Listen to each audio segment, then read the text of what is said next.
மராட்டிய மாநிலத்திலே அஜித் பவார் போன்றவர்களை குற்றச்சாட்டுகள், ஊழல் குற்றச்சாட்டுகள் மலிந்தவராக காட்டிய பாரதிய ஜனதா கட்சியே அவர் பாரதிய ஜனதா கட்சியில் சேர்ந்தவுடன் அவருடைய குற்றங்களை எல்லாம் விலக்கி இன்று துணை முதல்வராக ஆக்கியிருக்கிறார்கள். இப்படி இந்தியா முழுவதும் சிபிஐயையும் இடியையும் தங்களுடைய கைப்பாவைகளாக யாரெல்லாம் பாரதிய ஜனதா கட்சி எதிர்க்கிறார்களோ அவர்களின் அரசாங்கங்கள் மீது மட்டுமே ஊழலை செலுத்துகிற, ஊழல் குற்றச்சாட்டை செலுத்துகிற, அவர்களை கைது செய்கிற, அச்சுறுத்துகிற வேலையை கடந்த 10 ஆண்டுகளாக செய்து வந்தது பாரதிய ஜனதா கட்சி.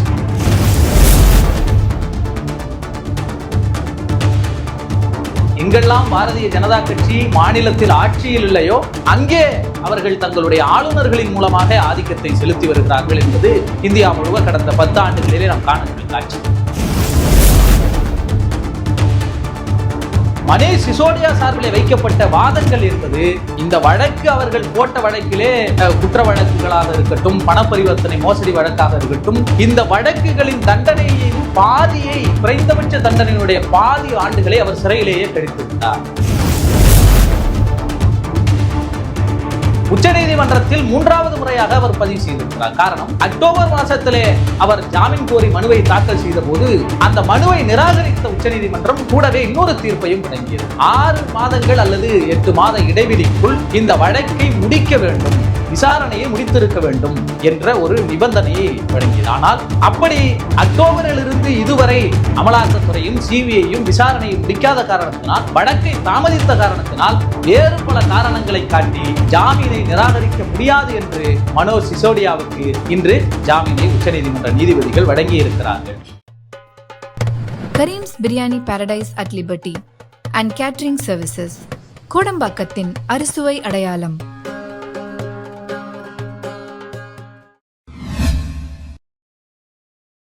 வணக்கம். சுதந்திரம் தொடர்பான விஷயங்களில் ஒவ்வொரு நாளும் முக்கியமானது. உச்சநீதிமன்றத்தின் நீதிபதி கவாய் அவர்கள் மனீஷ் சிசோடியா அவர்களுக்கு ஜாமீன் வழங்கிய தீர்ப்பில் சொல்லிய வார்த்தைகள் இவை.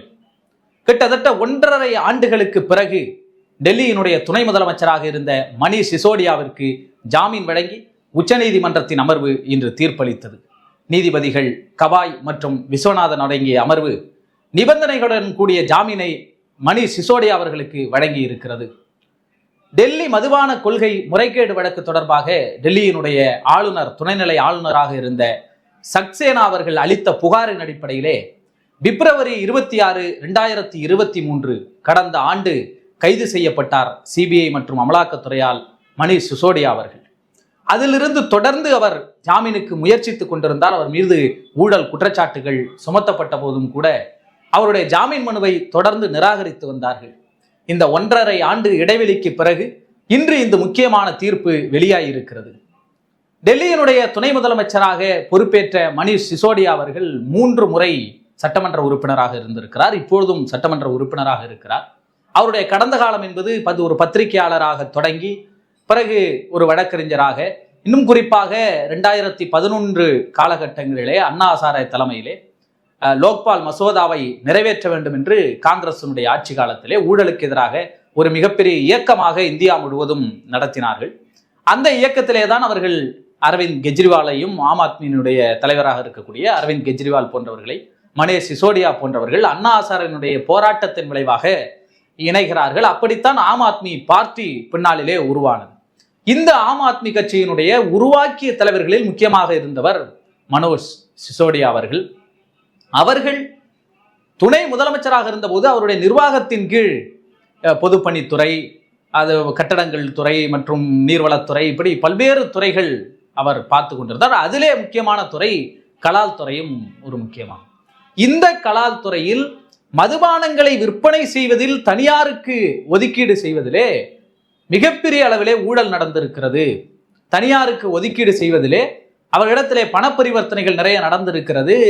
உயர் அதிகாரிகளை ஆலோசனை கேட்காமல் இப்படிப்பட்ட முனிவை டெல்லி ஆம் ஆத்மி அரசாங்கம் நடத்தி இருக்கிறது என்று துணைநிலை ஆளுநர் கொடுத்த புகாரிலே, டெல்லியிலே ஏற்கனவே ஆளுநர்களுக்கும் இந்தியா முழுவதும் பாரதிய ஜனதா கட்சியின் ஆளுநர்கள் எங்கெல்லாம் பாரதிய ஜனதா கட்சி மாநிலத்தில் ஆட்சியில் இல்லையோ அங்கே அவர்கள் தங்களுடைய ஆளுநர்களின் மூலமாக ஆதிக்கத்தை செலுத்தி வருகிறார்கள் என்பது இந்தியா முழுவதும் கடந்த 10 ஆண்டுகளிலே நாம் காணுகிற காட்சி. இப்பொழுது கூட உச்சநீதிமன்றத்தின் நீதிபதி நாகரத்னா அவர்கள் ஒரு மிக முக்கியமான ஸ்டேட்மெண்ட்டை கொடுத்தார். ஆளுநர்கள் எங்கெல்லாம் செயல்பட வேண்டுமோ அங்கெல்லாம் அமைதியாக இருக்கிறார்கள், எதிலெல்லாம் தலையிடக்கூடாதோ அப்போதெல்லாம் அவர்கள் அரசியலிலே தலையிட்டு முடிவுகளை அறிவிக்கிறார்கள் என்று. அந்த அளவுக்கு ஆளுநர்களை கைப்பாவைகளாக பாரதிய ஜனதா கட்சியினுடைய அரசாங்கம் நடத்தி வருகிறது. என்ற போதும் கூட தகுந்த ஆதாரங்கள் இருப்பதாக கோரி மனுஷ் சிசோடியா மீது ஆளுநர் புகார் மனுவை அளித்தார். அதன் அடிப்படையிலே சிபிஐ வழக்கை தொடர்ந்தது.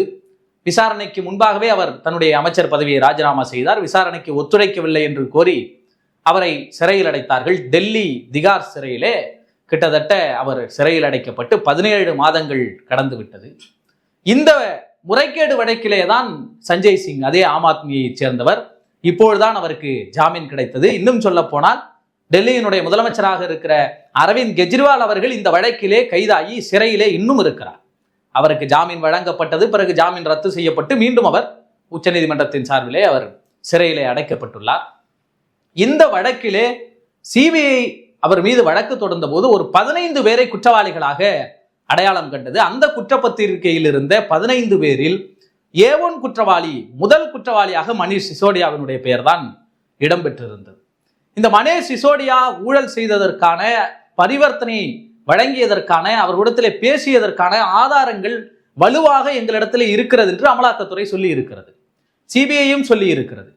ஆனால் மணீஷ் சிசோடியா சார்பிலே வைக்கப்பட்ட வாதங்கள் என்பது இந்த வழக்கு அவர்கள் போட்ட வழக்கிலே குற்ற வழக்குகளாக இருக்கட்டும், பணப்பரிவர்த்தனை மோசடி வழக்காக இருக்கட்டும், இந்த வழக்குகளின் தண்டனையில் பாதியை, குறைந்தபட்ச தண்டனையினுடைய பாதி ஆண்டுகளை அவர் சிறையிலேயே கழித்து விட்டார்.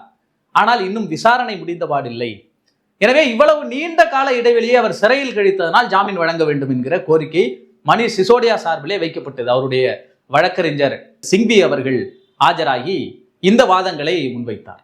ஆனால் அரசின் சார்பிலே அவர் சாட்சிகளை கலக்கக்கூடியும் அரசினுடைய தலைமை வழக்கறிஞர் ராஜி அவர்கள் ஆஜராகி, மணீஷ் சிசோடியா ஒரு முக்கியமான அமைச்சர், பொறுப்பை வகிக்கக்கூடியவர், எனவே அவர் முதல் குற்றவாளியாக இருப்பதால் அவர் சாட்சியங்களை கலைக்கக்கூடும் என்கின்ற அடிப்படையிலே அவருடைய ஜாமீனை நீங்கள் நிராகரிக்க வேண்டும் என்று வாதிட்டார்.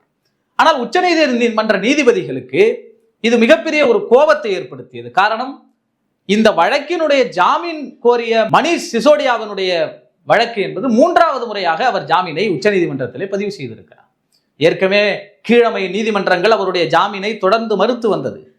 உச்சநீதிமன்றத்தில் 3வது முறையாக அவர் பதிவு செய்திருக்கிறார். காரணம், அக்டோபர் மாதத்திலே அவர் ஜாமீன் கோரி மனுவை தாக்கல் செய்த போது அந்த மனுவை நிராகரித்த உச்சநீதிமன்றம் கூடவே இன்னொரு தீர்ப்பையும் வழங்கியது. 6 மாதங்கள் அல்லது 8 மாத இடைவெளிக்குள் இந்த வழக்கை முடிக்க வேண்டும், விசாரணையை முடித்திருக்க வேண்டும் என்ற ஒரு நிபந்தனையை வழங்கியது. ஆனால் அப்படி அக்டோபரிலிருந்து இதுவரை அமலாக்கத்துறையும் சிபிஐயும் விசாரணையை முடிக்காத காரணத்தினால், வழக்கை தாமதித்த காரணத்தினால், வேறு பல காரணங்களை காட்டி ஜாமீனை நிராகரிக்க முடியாது என்று மனோஜ் சிசோடியாவுக்கு இன்று ஜாமீனை உச்சநீதிமன்ற நீதிபதிகள் வழங்கி இருக்கிறார்கள்.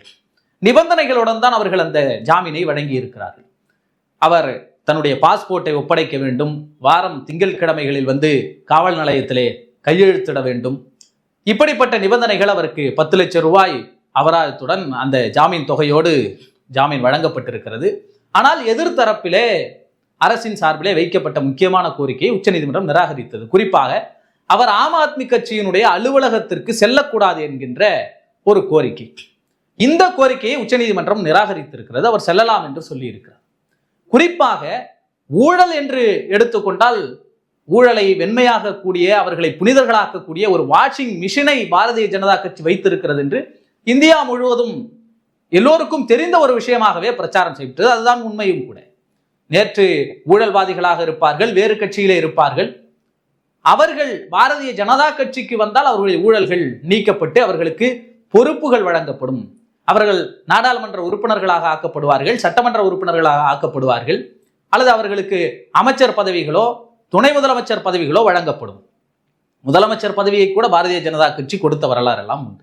மராட்டிய மாநிலத்திலே அஜித் பவார் போன்றவர்களை குற்றச்சாட்டுகள், ஊழல் குற்றச்சாட்டுகள் மலிந்தவராக காட்டிய பாரதிய ஜனதா கட்சியே அவர் பாரதிய ஜனதா கட்சியில் சேர்ந்தவுடன் அவருடைய குற்றங்களை எல்லாம் விலக்கி இன்று துணை முதல்வராக ஆக்கி இருக்கிறார்கள். இப்படி இந்தியா முழுவதும் சிபிஐயையும் இடியையும் தங்களுடைய கைப்பாவைகளாக யாரெல்லாம் பாரதிய ஜனதா கட்சி எதிர்க்கிறார்களோ அவர்களின் அரசாங்கங்கள் மீது மட்டுமே ஊழலை செலுத்துகிற, ஊழல் குற்றச்சாட்டை செலுத்துகிற, அவர்களை கைது செய்கிற, அச்சுறுத்துகிற வேலையை கடந்த 10 ஆண்டுகளாக செய்து வந்தது பாரதிய ஜனதா கட்சி, மோடியினுடைய அரசாங்கம். அப்படித்தான் நாடாளுமன்ற தேர்தலுக்கு முன்பாக இந்தியா கூட்டணியை ஆதரிக்கக்கூடிய கட்சிகளினுடைய தலைவர்களின் மீது மிகப்பெரிய இடியை, சிபிஐ ஏவி விட்டு விசாரணை என்கிற பெயரிலே அவர்களை அச்சுறுத்தினார்கள். ஜார்க்கண்டினுடைய முதலமைச்சராக இப்போது மீண்டும் பொறுப்பேற்றிருக்கக்கூடிய ஹேமந்த் சோரன், ஜார்க்கண்ட் முக்தி மோர்ச்சா கட்சியினுடைய தலைவர், அவரை அப்படித்தான் ஊழல் குற்றச்சாட்டிலே சரியாக தேர்தலுக்கு முன்பாக, நாடாளுமன்ற தேர்தல் நடந்து முடிந்ததில்லை, அதற்கு முன்பாக ஒரு சில மாதங்களுக்கு முன்பாக கைது செய்தார்கள், சிறையில் அடைத்தார்கள். அரவிந்த் கெஜ்ரிவாலை கைது செய்து சிறையில் அடைத்தார்கள். இப்படி யாரெல்லாம் அவருக்கு எதிராக இருக்கிறார்களோ, பாரதிய ஜனதா கட்சிக்கு எதிராக இருந்தார்களோ அல்லது இந்தியா கூட்டணியை ஆதரித்தார்களோ அவர்களை ஊழல் குற்றச்சாட்டுகளை சுமத்தி உள்ளே அடைத்தார்கள். ஊழல் செய்பவர்களை நாம் ஆதரிக்கவில்லை, ஊழல் செய்தால் அதற்கான தண்டனைகளை அவர்கள் அனுபவிக்க வேண்டும். ஆனால் ஊழல் குற்றச்சாட்டுகளை தங்களுடைய ஆதாயத்திற்காக பாரதிய ஜனதா கட்சி பயன்படுத்துகிறது என்பதுதான் உண்மை. பாரதிய ஜனதா கட்சி ஆளுகிற மாநிலங்களில் மட்டும் எப்படி ஊழல் நடக்காமல் இருக்கிறது? பாரதிய ஜனதா கட்சி மோடியின் அரசாங்கம் வழிநடத்துகிற ஆட்சியில் மட்டும் எங்கே ஊழல்கள் மறைந்திருக்கிறது? அது சிபிஐக்கு தெரியாதா? இடிக்கு தெரியாதா? அவர்கள் ஏன் அமைதி காக்கிறார்கள்? ஆனால் அவர்கள் தீவிரமான நடவடிக்கைகளை பாரதிய ஜனதா கட்சியை எதிர்க்கிற அல்லாத மாநிலங்களில், இந்தியா கூட்டணி தலைவர்களுடைய வீடுகளில், அந்த மாநிலங்களில் அவர்கள் சோதனை செய்கிறார்கள், கைது செய்கிறார்கள், நடவடிக்கைகளை எடுக்கிறார்கள். இந்த போக்கிற்கு சமீப காலமாக மிகப்பெரிய அடியை நீதிமன்றங்கள் வழங்கி வருகிறது. அப்படித்தான் ஹேமந்த் சோரனுடைய ஜாமீனாக இருக்கட்டும், இன்று மணீஷ் சிசோடியாவினுடைய ஜாமீன் வழக்கும் அப்படித்தான் பார்க்கப்படுகிறது. அவருக்கு இன்று ஜாமீன் வழங்கியது. 17 மாதங்கள் சிறையில் இருந்த மணீஷ் சிசோடியா இன்று ஜாமீனிலே விடுதலை செய்யப்பட்டிருக்கிறார். அரவிந்த் கெஜ்ரிவால் இன்னும் சிறையில் இருக்கிறார். ஒருவருடைய காலதாமதத்தை வைத்தே அவருடைய ஜாமீனை மறுப்பது, வழக்கை விசாரணையில் ஆஜராகாமல் தள்ளி போடுவது, இது அமலாக்கத்துறை சிபிஐயினுடைய வேலையாக இருக்கிறது. அவர் ஆதாரங்களை கலைத்து விடுவார் அல்லது அவர் மிகப்பெரிய அளவிலே தப்பிக்க கூடாது என்ற வாதங்களை எல்லாம் அரசின் சார்பில் முன்வைத்தாலும் கூட ஏன் விசாரணையை தாமதப்படுத்துகிறீர்கள் என்கின்ற நீதிமன்றத்தினுடைய கேள்விக்கு அவரிடத்திலே பதில் இல்லை. அந்த அடிப்படையிலே மணீஷ் சிசோடியா இன்று ஜாமீனிலே விடுதலை செய்யப்பட்டிருக்கிறார். டெல்லி அரசாங்கத்தின் அதிகாரங்களை ஒன்றிய அரசாங்கம் ஏற்கனவே பறித்து விட்டது. இப்படி மாநிலங்களை அவர்கள் நடத்தி வருகிறார்கள். இந்த சர்வாதிகார போக்குகளுக்கு உச்சநீதிமன்றத்தின் அடியாக இந்த தீர்ப்பு பார்க்கப்படுகிறது. இன்னும் சிறையிலே எதிர்க்கட்சியை சேர்ந்தவர்கள் நிறைய பேர் இருக்கிறார்கள். அவர்களுடைய வழக்குகளுக்கு இது ஒரு ஆதாரமாக இருக்கும் என்கிற அடிப்படையிலே இன்று இது இந்தியா முழுவதும் பேசுபொருளாக மாறி இருக்கிறது. ஊழல் குற்றச்சாட்டுகளுக்கு எதிராக ஒரு இயக்கத்தை தொடங்கி அந்த இயக்கம் இந்தியா முழுவதும் பெரிதுபடுத்தப்பட்டு ஊழல் செய்கிற அரசியல்வாதிகளின் மீது தகுந்த நடவடிக்கை எடுக்க வேண்டும், அவர்களை விசாரணை வளையத்திற்குள் கொண்டு வர வேண்டும் என்கிற கோரிக்கைகளை எல்லாம் முன்வைத்து இப்படி ஒரு கிளர்ச்சியை நடத்திய மணீஷ் சிசோடியா போன்றவர்கள் இன்று ஊழல் குற்றச்சாட்டுகளிலேயே கைதாகி விசாரணைக்கு ஆட்படுத்தப்பட்டிருக்கிறார்கள். இந்த நிலையிலே அவருக்கு ஜாமீன் வழங்கப்பட்டிருக்கிறது. நாளை கெஜ்ரிவாலுக்கு ஜாமீன் வழங்கப்படுமா என்கின்ற கேள்விகள் முன்வைக்கப்பட்டிருக்கிறது. எதுவாக இருந்தாலும் ஜனநாயக நாட்டிலே ஊழல் செய்தவர்கள் தண்டிக்கப்பட வேண்டும் என்பதிலே மாற்று கருத்தில்லை. ஆனால் அவர்களின் மீது நேர்மையான விசாரணைகள் நடத்த வேண்டும். ஊழல் செய்பவர்களை தங்களுக்கு சாதகமானவர்களுக்கு ஒருபடியாகவும் தங்களை எதிர்ப்பவர்களுக்கு வேறு விதமாகவும் நடந்து கொள்ளுகிற பாரதிய ஜனதா கட்சியினுடைய அந்த விசாரணை முறையைத்தான் நாம் கண்டிக்க வேண்டி இருக்கிறது, எதிர்க்க வேண்டி இருக்கிறது. இனி இதை போன்ற கைப்பாவைகளாக பயன்படுத்துகின்ற பாரதிய ஜனதா கட்சியினுடைய முடிவுகளை மிகப்பெரிய அளவிலே உச்சநீதிமன்றம் கண்டம் செய்யும் என்கின்ற ஒரு நம்பிக்கையை இந்த சிசோடியாவினுடைய தீர்ப்பு அளித்திருக்கிறது. நன்றி, வணக்கம். ஊடகம் கார்ப்பரேட் அரசியல்வாதிகளின் கைப்பாவையாக அடிமைகளாக இருந்தது போதும், இனி சாட்டை எடுத்து சுழற்றும் நேரம் வந்துவிட்டது. ஊடகம் பொதுமக்களாகிய உங்களுக்காக, உங்களாலேயே இயக்கப்பட வேண்டும். ஊடக சுதந்திரத்திற்காக உங்களின் பங்களிப்பை இன்றே அளித்திடுங்கள்.